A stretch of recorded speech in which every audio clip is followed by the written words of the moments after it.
anawaendea wale waliomuita. Ndio maana unapomzungumza Zakayo, haleluya, unapomzungumza Zakayo hakujifungia tu ndani. Alishikia habari za Yesu, akaenda akakaa juu ya mti kwa sababu ya urefu wa kimo chake, ni mfupi. Akasema, Bwana, huyu sitamuona, ngoja nipande tu. Haleluya. Ndio maana kuna wakati tunakwambia, ukitaka Mungu ajibu yale maombi mazito, vile vitu ambavyo vimeshindikana kwenye maisha yako, amua kupanda juu ili Yesu akuone kule.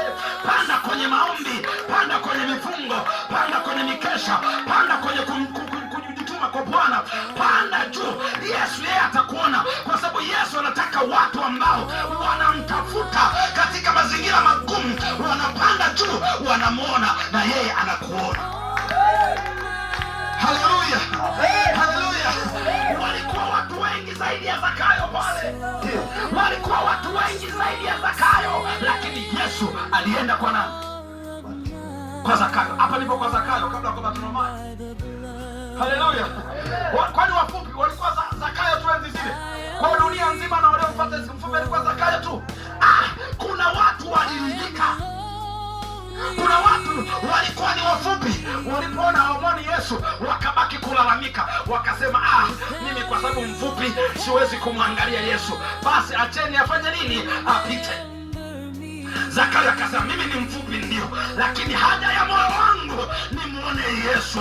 Haja ya moyo wangu ni muone Yesu. Nimeyaona magari ya kutosha, nimeona pesa za kutosha, nimeona majumba ya kutosha, nimeona wanawake wa kutosha, nimeona vizuri vya kutosha, lakini leo nataka nimuone Yesu. Ndio maana Zakayo alikuwa na hela, alikuwa na nyumba, aliviona vingi, akasema, leo nataka nimuone Yesu. Akapanda juu. Yesu yuko kwenye msafara, anatembea kwa juu, anamwona. Watu kama hawa ndio huwa na utafuta. Haleluya. Akamwambia Zakayo, shuka, leo hii wokovu umeingia nyumbani mwako. Akatoka naye nyumbani, na Zakayo kwa kuwa ilikuwa ni haja ya moyo wake, Yesu alipofika nyumbani akasema, sasa Bwana, mimi wote leo wazulumu na warudishia fedha zake, baraka zake, mimi nawarudishia, nimeamua kuokoka.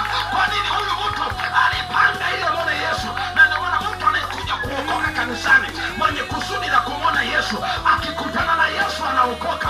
Akikutana na Yesu hawi malaya tena, akikutana na Yesu hawi mlevi tena, akikutana na Yesu hawi na mapepo tena, akikutana na Yesu hawi na majini tena. Akikutana na Yesu, kila kifungo cha giza kinakatika. Usiangalie muda wa kukutana na Yesu. Unanisikia vizuri hapa? Andika hiyo point kwenye akili yako. Usiangalie muda wa kukutana na Yesu. Wewe panda. Usiangalie lazima nikutana naye leo. Watu walizunguka.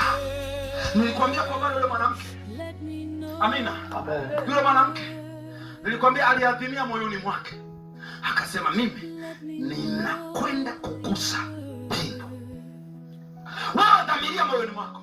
Tunamwona Bartimayo. Haleluya, nimalizie nirudi hapo.